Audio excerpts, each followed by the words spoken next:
Nesse vídeo eu vou dar a resposta do seguinte desafio. Um coelho viu 6 elefantes enquanto se dirigia ao rio.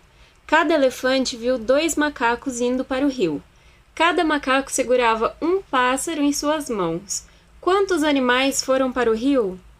Se você quer pensar um pouquinho antes de saber a resposta, pausa esse vídeo agora, lê de novo, pensa bem e daqui a pouquinho você vai ver a explicação que eu compartilhei no Instagram do Português é Legal. Oi, gente! Eu tô aqui para comentar com vocês um pouquinho sobre o desafio dos animais. Eu sei que é muito difícil perceber quando a gente lê uma coisa errada, então vamos analisar frase a frase para ver onde é que a interpretação falhou. A primeira coisa é que aquele texto é totalmente absurdo, então ele é irrespondível. Vamos entender por quê. A primeira frase era: um coelho viu 6 elefantes enquanto se dirigia ao rio. Só essa frase já é bastante vaga, porque a gente sabe que o coelho estava indo para o rio. Mas quando ele viu os elefantes, a gente não consegue saber se os elefantes também estavam indo ou se ele viu os elefantes parados. A frase seguinte é a mais confusa de todas, que é: cada elefante viu 2 macacos indo para o rio. Primeiro que esse indo para o rio a gente não consegue saber a quem ele se refere. O elefante viu 2 macacos enquanto ele ia para o rio, ou o elefante viu 2 macacos que estavam indo para o rio. A gente não sabe, não tem como saber.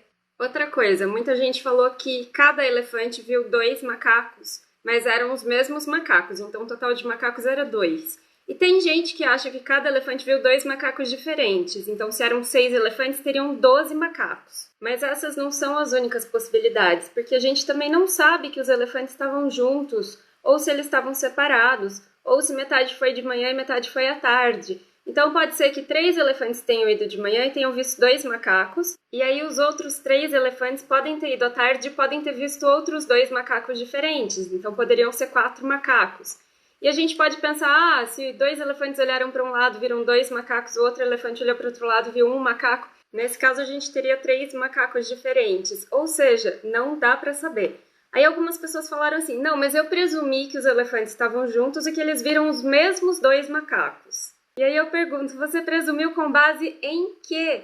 Porque o texto não dá esse sinal em nenhum lugar e não existe nenhum conhecimento de mundo que a gente tenha que suporte, que sustente essa hipótese. Claro que quando a gente lê, a gente também tem que saber aprender a ler as entrelinhas, a deduzir uma informação que não está explícita. Mas ou eu baseio isso em algo que está no texto, em alguma materialidade, ou eu baseio no meu conhecimento de mundo. Eu vou dar um exemplo para vocês pensarem sobre como funciona o conhecimento de mundo nesse caso. Escrevi uma frase aqui, pensem sobre ela. Júlia, que mora com a gatinha Lili, limpou sua caixa de areia. A princípio, o sua caixa de areia poderia se referir tanto a Júlia quanto à gatinha. Então, a estrutura dessa frase é ambígua, mas a gente sabe que quem tem caixa de areia é gato e não ser humano. Então, quando a gente deduz que a caixa de areia é da gata, a gente está se baseando num conhecimento de mundo, numa informação que todo mundo sabe, que é gatos usam caixas de areia. Agora, no nosso desafio, não tem nenhum conhecimento de mundo que ajudaria a tirar conclusões.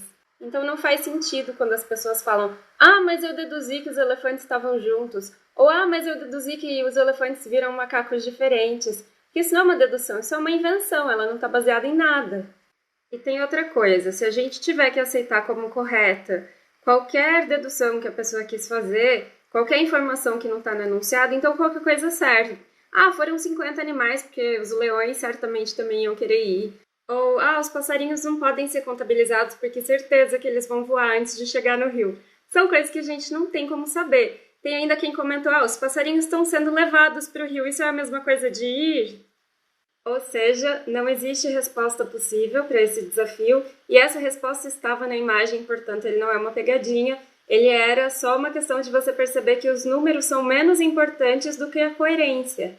Moral da história, às vezes a gente chega às conclusões rápido demais e não percebe que está com conclusões erradas. Então, vamos ler com mais cuidado, vamos ler o texto mais de uma vez, vamos questionar se a gente tirou conclusões baseadas em nada e quem sabe assim a gente se torne leitores melhores, né? Gente, por hoje é só, até a próxima!